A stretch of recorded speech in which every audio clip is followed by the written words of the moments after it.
बाबा का आशीर्वाद SPM channel पर आपका स्वागत है। मेरा नाम सुमन मलिक, रोहतक हरियाणा से। दिल की आकृति हमारे चौथे चक्र को दर्शाती है। इस पर मैंने बहुत सारी वीडियो पहले भी बनाई हैं, अलग अलग विषय पर बनाई हैं। आज बहुत सारे व्यक्ति हमसे शक्तियों के बारे में पूछते हैं और ये एक सभी जानते हैं कि चौथा चक्र शक्तियों के बीच का एक पुल है, या ये कह सकते हैं वो हमारी शक्तियों को, ऊपर नीचे वाली शक्तियों को जोड़ता है, हमारे अनुभवों को जोड़ता है, हमारी बहुत सारी चीज़ों को जोड़ता है। तो आज शुरू करते हैं इस वीडियो में।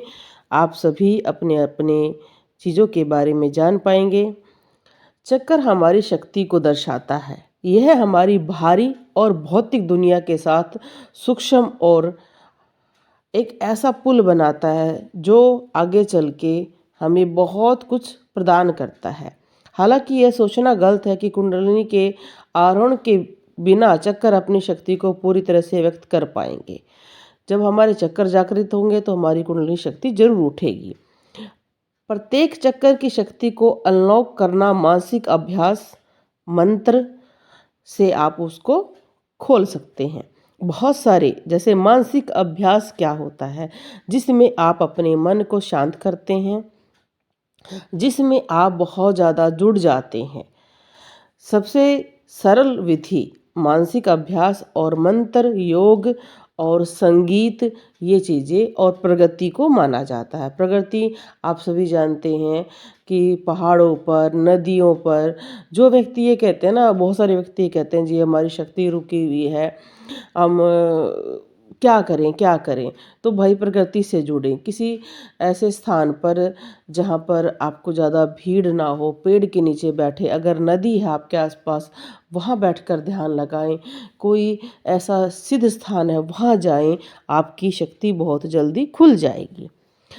हालांकि चक्रों को संतुलन करना इतना आसान नहीं है, शक्ति जागरण करना काफ़ी कठिन होता है।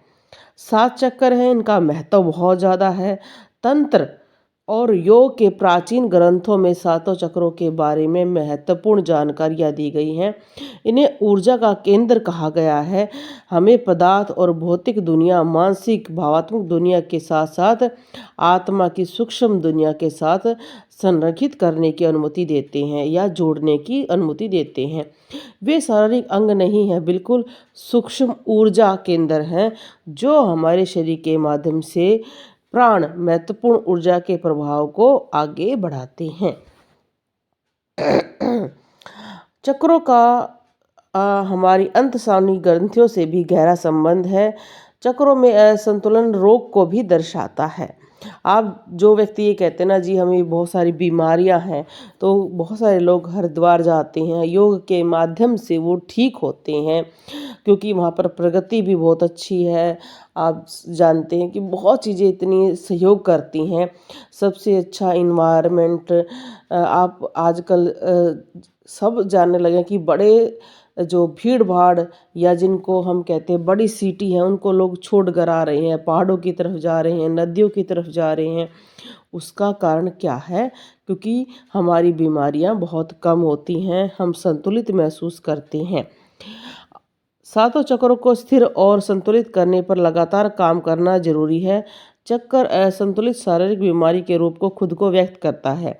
उदाहरण के लिए अक्सर गले में खराश, बोलना और खुद को व्यक्त करने में कठिनाई से पीड़ित व्यक्ति के गले के चक्कर असंतुलित होते हैं, या वो चक्कर जागृत हो रहे होते हैं पर वो पूर्ण रूप से जागृत नहीं हो पा रहे हैं। छाती और पुरानी फेफड़ों की बीमारियां, साथ साथ ब्राकोडेस जैसी बीमारियां बंद हृदय चक्कर का संकेत देती हैं। क्यों? क्योंकि आप सभी जानते हैं कि हमारे अंदर बहुत सारे भाव होते हैं और उन भावों को हम नियंत्रण नहीं कर पाते हैं, और ये सभी चीज़ें आपस में जुड़ जाती हैं। 7 चक्कर मानव शरीर के 5 तत्वों के नियंत्रण बिंदु भी हैं, जैसे ठोस, तरल, चमकदार, वायव्य, ईथवर कारक। सबसे ऊंचे 2 चक्कर किसी भी तत्व को नियंत्रण नहीं करते हैं, बल्कि वे मन और आत्मा को स्थान देते हैं। हालांकि मानव शरीर में कई चक्कर हैं, लेकिन 7 प्रमुख चक्कर हैं, और रीढ़ की हड्डी के आधार से शुरू होने वाले वाले पहले 3 चक्कर पदार्थ के चक्कर हैं, वे भौतिक प्रकट दुनिया से अधिक संबंध रखते हैं। यहाँ पर मैं बताती हूँ, अगर आपके दीपक पर हृदय की आकृति बनती है तो आप चौथे चक्कर पर आ गए हो। और ये चक्कर हमें एक पुल की तरह काम करता है और ऊपर नीचे हमारी शक्तियों को संतुलित बनाता है और आगे बढ़ाता है। अगर ये चक्कर हमारा असंतुलित रहता है या पूर्ण रूप से विकसित नहीं होता है तो हम बिना भाव के हो जाते हैं। आप बहुत सारे चीज़ों को देखते हैं, समझते हैं, पर आपके अंदर वो भाव प्रकट नहीं होते हैं। आप देखो, बहुत सारे व्यक्ति ये कहते हैं जी हमारे दीपक पर दिल बनता है, पर मैं 100% कहूँगी, अगर आप भगवान विष्णु की आराधना कर रहे हो, राम की कर रहे हो, तो आपके पे दिल ज़्यादा बनेगा। क्यों? क्योंकि वो करुणा प्रधान है। आप सभी अगर मथुरा वृंदावन गए होगे तो वहाँ पर पूजा को एक नृत्य के स्थान दिया गया है। मतलब अगर कोई नृत्य कर रहा है तो उसको भी पूजा कहा गया है, कोई गा रहा है तो उसको भी पूजा कहा गया है। और ऐसे ही बहुत सारे स्थानों पर अलग अलग पद्धतियाँ हैं जिनको हम पूजा कहते हैं। जैसे आप उत्तराखंड जाओगे, वहाँ डोली व्यवस्था है, वहाँ पर व्यक्ति नाचते हैं, उसको भी कहा जाता है। जैसे हरियाणा में गोगा पीर स्थान है, वहाँ पर भी लोग अपने आप को चाबुक मारते हैं, डांस करते हैं, तो वो भी एक तरह से पूजा की पद्धति है। पूजा का अलग अलग पद्धतियों का प्रयोग किया जाता है अलग अलग स्थानों पर। जैसे आप अगर कोई राजस्थान से है तो आपको पता है माता करणी, वहाँ पर बहुत सारे चूहे घूमते हैं। वो उन चूहों को वहाँ के पूर्वज माना जाता है, बहुत ज़्यादा पूजा होती है और इसलिए शायद वहाँ के लोग ये नहीं मानते कि उन पर कोई पितर दोष होगा।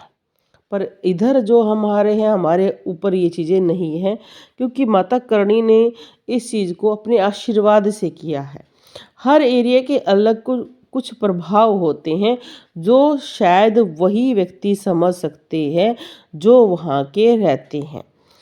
अब हमारा जो दीपक की आकृति बिल्कुल दिल से जुड़ाव वाला चक्कर बनता है, ये हमारी करुणा को जगाता है, ये हमारे हंसी को जगाता है, खुशी को जगाता है, हमारे अंदर तरंग जगाता है। क्योंकि देखो, तरंगों से बहुत प्रभाव पड़ता है। जब अच्छी तरंग महसूस होती है तो हम बहुत नृत्य करते हैं, लोगों को खुशी में नृत्य करने में बहुत आनंद आता है। ऐसे ही जब व्यक्ति प्रभु के प्रेम में जुड़ जाता है तो आप आनंद महसूस करते हैं। अगर कोई व्यक्ति ने बीए की है हिंदी में, उसका एक सब्जेक्ट भी आता था कि उसमें एक अध्याय है कि कुछ युग जिसको हम भक्ति को कहते हैं संगीत युग, जिसको सबसे ज़्यादा अच्छा माना गया है, जिसमें मीराबाई भजन गाते थी, तुलसीदास जी गाते थे, सूरदास जी गाते थे। मतलब भक्ति को सरल बनाया गया।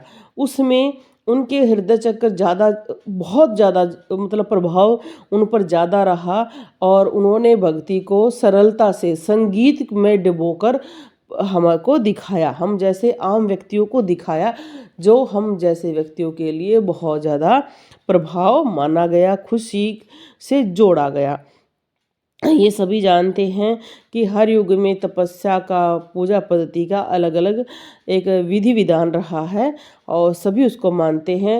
हृदय या अनाज चक्र प्रेम और जुड़ाव का चक्कर है। यह मानवीय और दिव्य प्रेम दोनों का है। संतुलन से बाहर होने पर अत्यधिक अधिकार जताने और लगातार ध्यान आकर्षित करने की इच्छा के रूप में व्यक्त किया जाता है। माना जाता है कि जैसे मीराबाई ये मानती थी श्री कृष्ण भगवान सदैव उनके सामने है और वो उनके लिए नृत्य करती थी, गाना गाती थी, तो ये क्या है कि अत्यधिक अधिकार, प्रेम बहुत ज़्यादा। अगर कोई निधि बन गया है तो वहाँ पर एक बहुत महान संत रहे हैं हरिदास जी, वो भजन गाते थे और कहते थे कि राधा कृष्ण आकर नृत्य करते थे।